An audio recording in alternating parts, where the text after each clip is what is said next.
Hello survivors, I'm SurvivalVis, and welcome to a nice, relaxing series on ABZU. Now it's a game that has been out for quite a while, but I figure we could use a nice just winding down series on the channel, something to relax to, just enjoy a little break, and give me a chance to talk to you guys in a little bit more of a calmer, less focused, just chat kind of environment. So I'm going to play through the series, or the game, give you a small series with it, and just spend some more time in a beautiful, well-crafted game. So we're just going to do a new game, get everything going just like this, and jump right into it. Because ABZ is one of those, or ABZU, or ABZ, is just a truly beautiful game. And it really just shows how incredible you can make some worlds to be as game developers, what experiences you can give to players. I mean, already you just have beautiful music, beautiful scenery. There's something about the ocean that is just such so beautiful and so rich of life, and it's something that always fascinates me, as I'm always curious to see what else we find and what secrets are lurking in the depths.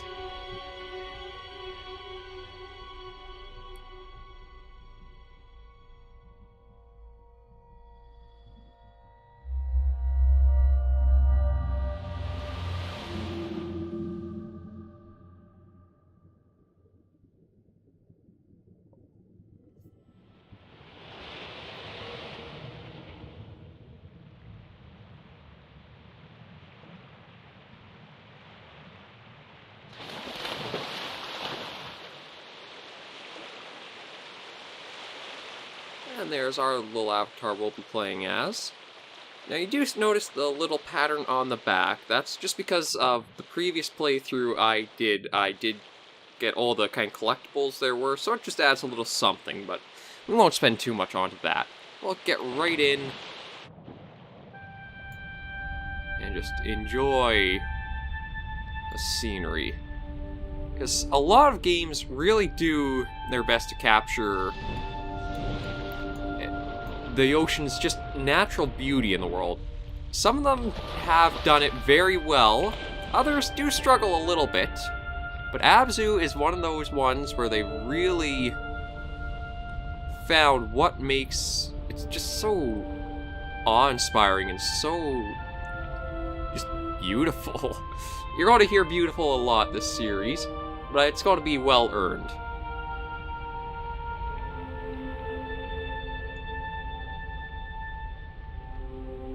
Just going around, seeing all the different schools of fish, how many species there are, how nature's changed and shifted and evolved is just quite remarkable when you truly just take a moment to step back and think about it.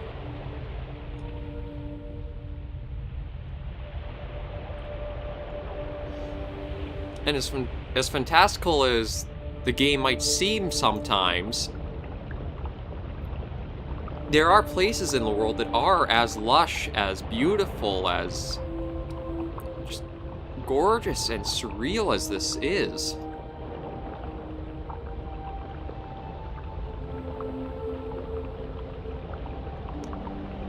Like kelp forests of lush, standing, basically forests underwater do exist, and it's just truly remarkable.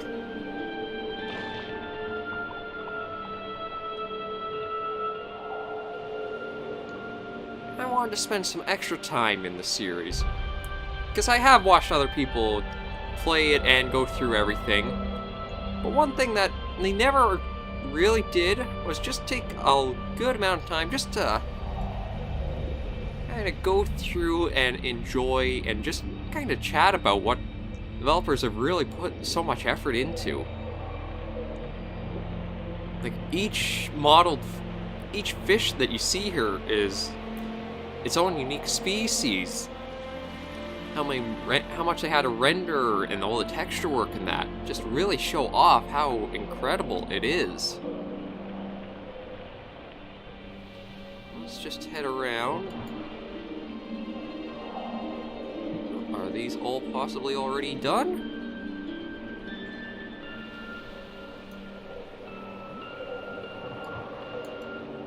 Oh, maybe they are already done because I played through once. Okay. Well, it might be a little bit of an adjusted playthrough then. But it'll still be a playthrough all the same to show off. Even looking around at small little things like a seahorse. That was a little rude. I was trying to show off the seahorse.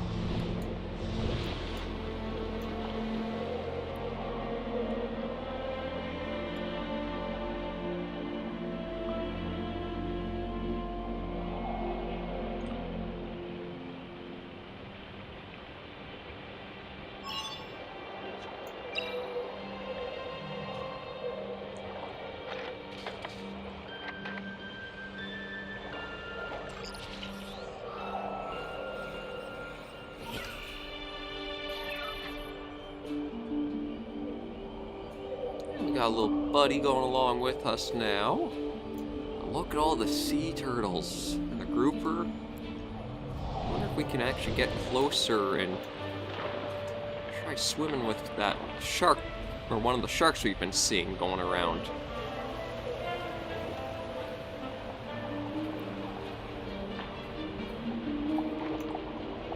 Yeah, we can.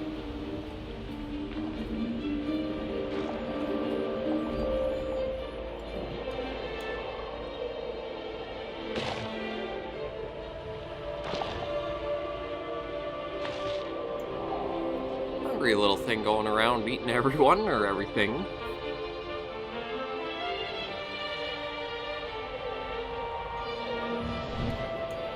I hope this is just going to be a nice little serene series. It's probably not going to get much, if any, views, but it's still just going to be something I want to put on there as just a little way of relaxing and unwinding for a day. Give some people something fun to sit back to, listen in on, and just watch and look at the beauty of it.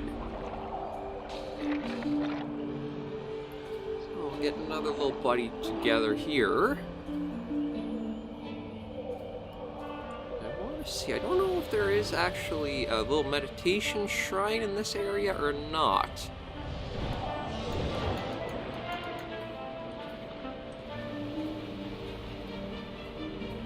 So that's one thing I'd like to do, is spend a little time on each of... There it is. So we're going to take a little time to meditate and just look around. So the trumpet fish.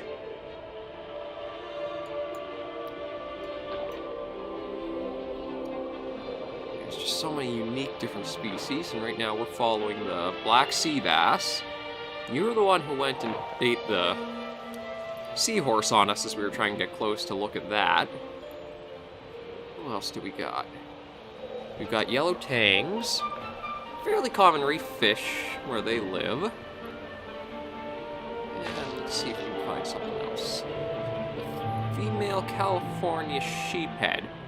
So I believe that's this red one, just kind of, yeah, center of our screen here is the red one. And then I believe the males are going to be the black with the red band. Although it's jumping us up around a little bit. Okay, the 5-line snapper. Well, these guys are pretty easy to distinguish thanks to the lines on them. We'll also see who else we can come across in here. More female sheepheads. Oh, the Garibaldi. I guess that's our...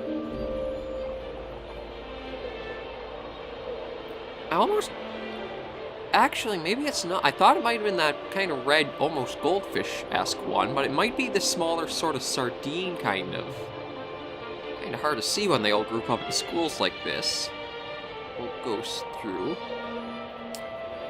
Yeah, I think the Garibaldi... I'm just trying to see if we can figure out... Okay, maybe that is what... Oh no, these are anchovies. Okay, so the Garibaldi are the red ones, and these little anchovies, although I don't think they'd be grouped up with the other fish quite like this, would be a schooling species, because they have huge, kind of, just schools they stay in. Like sea bass. Yeah, so this is the male California sheephead.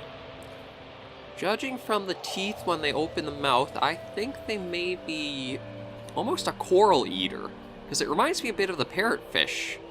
That's another famous coral eater, and they have really strong teeth to be able to try to munch and crunch through the coral. Let's see if we can find anyone else.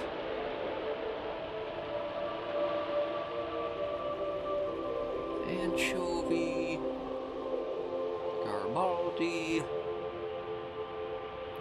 another lone little yellow tang. Yeah, we've got the Goliath grouper, and these things grow to ridiculous sizes if just left to grow. I don't know if there are species that ever actually really stops growing, but they can get to be incredibly large. The trumpet fish, I was hoping if we could kind of... Oh! The hawksbill sea turtle. I was hoping to get the shark, but I'll definitely take a little bit of time just going around with you. It's a beautiful work done on them. And these are just some of nature's most resilient animals. Like, if you've never seen the struggles the hatchlings have to make to get into the water, start their lives, they really have a tough go at the beginning of their lives. Look at them just bathed in light. Oh, that's beautiful. And here we are, the leopard shark. Now, I thought the leopards were one of the ones that were more bottom-hugging sharks. Because there are a number of sharks that just hang around the seafloor and just kind of go around the reefs and caves trying to find their meals there. I think the nurse shark's another prime example of that. But I believe that might be all of them.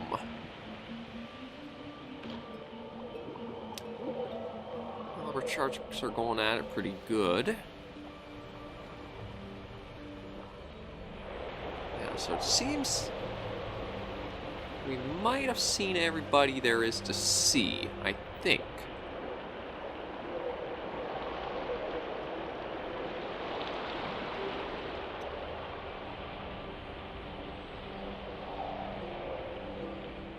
Yeah, I was hoping to try to actually see if we could spot what these more slender ones, like right here, just above the sheepheads, what that species might be. It's a little hard to kind of navigate through to them.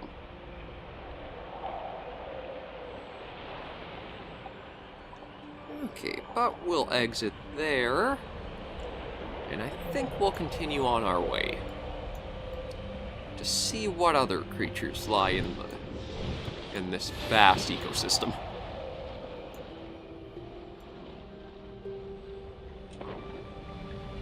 Going the wrong way, we gotta go down. We'll let our little buddy just break away the coral, blocking that.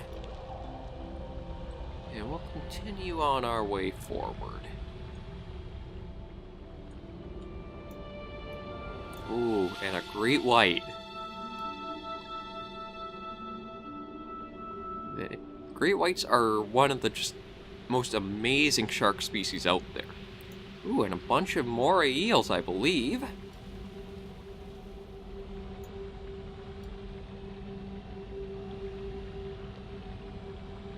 But getting sidetracked with all different species, the morays have a really interesting jaw system to them. If you've ever seen Alien, and you know how the little alien's jaw kind of goes forward, that might actually be a little bit based on how moray eel jaws work. Because though they have a second internal jaw kind of in their throat that goes forward, it doesn't leave their mouths, but it does basically act like a extra way to siphon down food and just get a good grip and pull them deeper into the gullet, basically. Nothing around here we can really meditate at to get a better look, so maybe we'll keep going. A few other schools. Oh, I just love the... And how the sand kicks up, too, is a lovely little feature.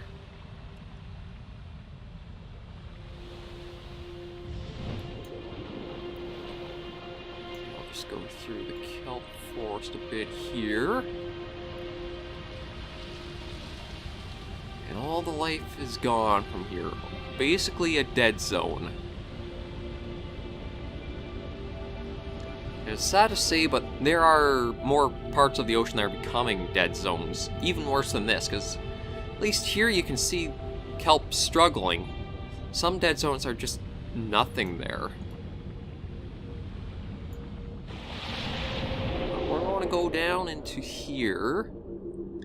That kind of opens up a little bit of a, I guess, the spiritual story part of ABZU. But we'll go forward towards that. And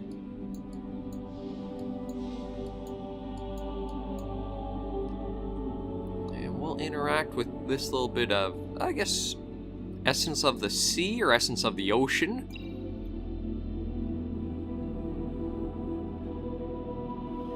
Hard to say.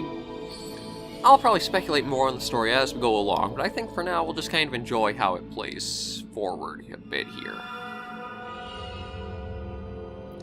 And manta rays, those are truly some just elegant and majestic creatures. If you've never looked up a video, I highly recommend looking into trying to watch them breaching and just almost flying out of the water. I can't remember if scientists have actually determined why they breach to such great heights.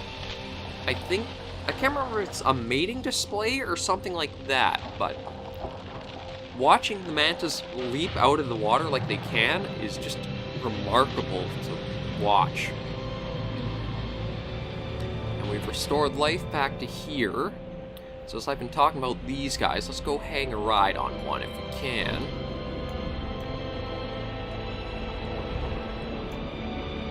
There we go. Look at this big guy. They are another species that, although you don't think they'd be that big, they can be incredibly large. They were also named devilfish, or nicknamed devilfish at one time, just because of the sort of, I guess, the feeder tendrils on them. But looking at them at certain angles, it is like a little pair of devil horns almost on them. Those are just remarkable.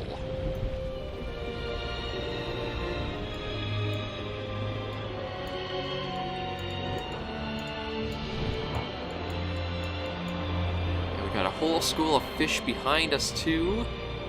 This is something that ABZU, if you need a little game where you just want to spend a bit of time relaxing and just enjoying some wonderful scenery environment, I definitely recommend picking it up.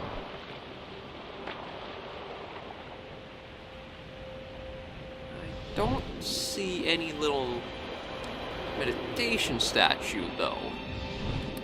I was hoping maybe there'd be a little one we could kind of find, just to get a little bit of an idea of what's around us. Maybe we're out of luck on this little spot.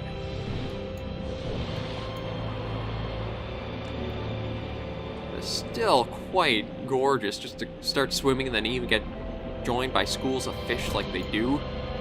Like, it seems as soon as we boost, they come and follow us a bit, so that is... just so nice and serene. I think we'll continue on in our little journey into some rooms. And this is where the story gets a little bit more, where you try to piece together what's going on exactly. Ooh, let's not dive into the ground. So you have tile patterns like this, which, when I watched, I thought maybe these were Atlanteans in a way, because there's always been a little some connection about Atlantis to the oceans, possibly being in tune, or basically the reason why they've prospered so much. But it looks like this is just daily life, sort of, for them. I don't know, maybe those are kelp reeds they have, or bits of kelp. Because there's coral at the top there, a few shells, and then there's more over here too. Yeah, this is just sort of your kind of collectibles in progress check. So this just tells you how many collectibles you found to each little area. I think I just basically turned off the little extras I have, so we'll go through things at a much more leisurely pace than having everything quite open as I did. So there's how many? 1, 2, 3, 4, 5, 6 little areas? Okay, maybe we'll try to do a little area per episode. That way it's a 6-part series. Nice, easy flow to it like that. Now we'll continue on. Let's see where we emerge next. Now, cave diving like this would probably has to be one of the spookiest sort of things you could ever do. Ooh. The great white does not like our little guys there. But now this is where a lot of people have fears of the ocean, and I don't blame them. Just, there's something about not knowing what's down below like this.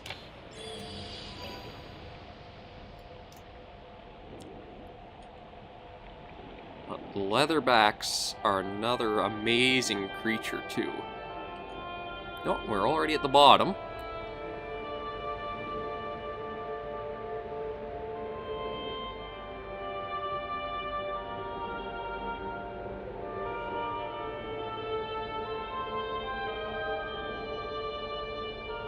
I think the leatherbacks are the largest sea turtles still alive today.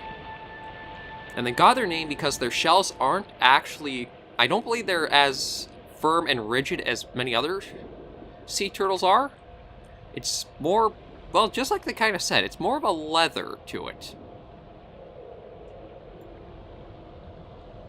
Oh, and some lobsters along the sea floor. It doesn't look like we can really interact with that.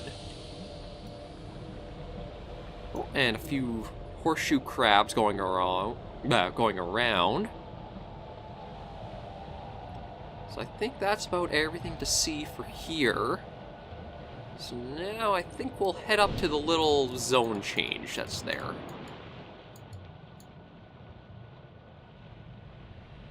Yeah, here. And this is where we'll kind of go through a little zone swap. And this is more bits of the story, sort of. ABZU is one of the games where it's not as straightforward, tells you what the story exactly is. No, can't follow our little buddy down. But we'll just continue along through like that. And I think with that little change over, we'll leave the first episode right here. So thank you guys very much for joining me on our first little episode of ABZU. We will do a full playthrough, and the episodes will go along in a nice, slow, steady order, just to keep up with the nice, relaxing pace that the game really does offer. So thank you guys very much for joining me on this episode. I'll see you in the next. As always, please remember to take care and stay alive.